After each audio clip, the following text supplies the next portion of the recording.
And that's one of the things that actually got me to really respecting you and listening to you, the fact that you acknowledge that. Because there are many, either they're mixed women, lighter skinned women, that really don't want to call that out. I mean, because some of them enjoy their positions of, you know, being what's that word?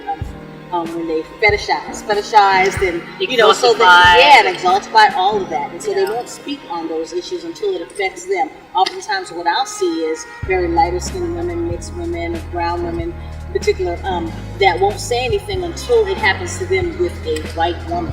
Yeah. Then they're noticing.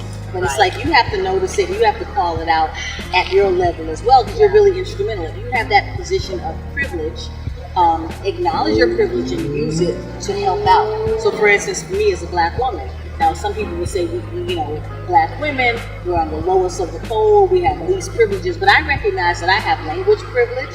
I recognize that I'm an American citizen and I have that privilege, and I've used those privileges to help my sisters, my sisters that are immigrants, my sisters that can't speak the language. I can come in because I've had to deal in particular with the public school system and having to deal with white women and seeing how that plays out with my own children in the public school system. So seeing it on a whole nother level with, you know, women who don't speak the language, Spanish-speaking women from Eritrea, from different parts of Africa. I mean, it was just a whole nother eye-opening thing to do. And because I've had to deal with those battles, but I have the language privilege, I was able to go in and be an advocate for those women. So just to give an example of how that's allyship and using your privilege. Exactly. I mean, you know, it's you know, each of us have some type of privilege.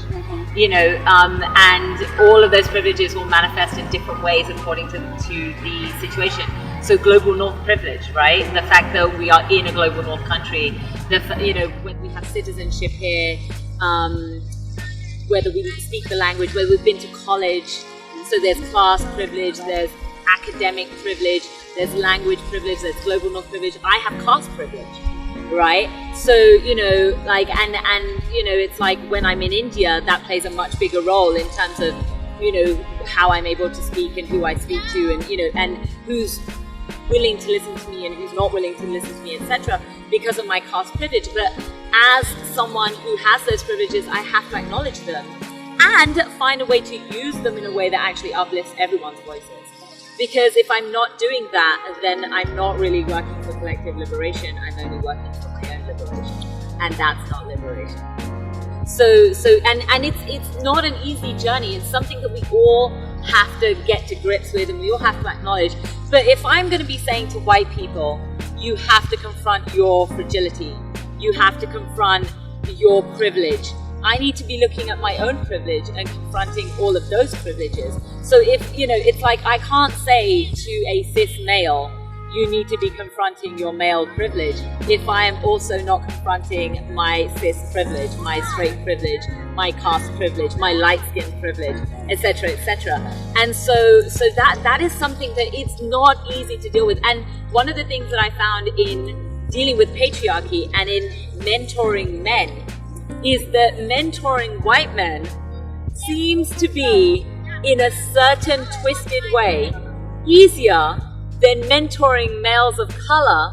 And the reason why is because I feel, this is my own personal feel, is that with the white men, they've already been doing some of that stuff when it comes to race.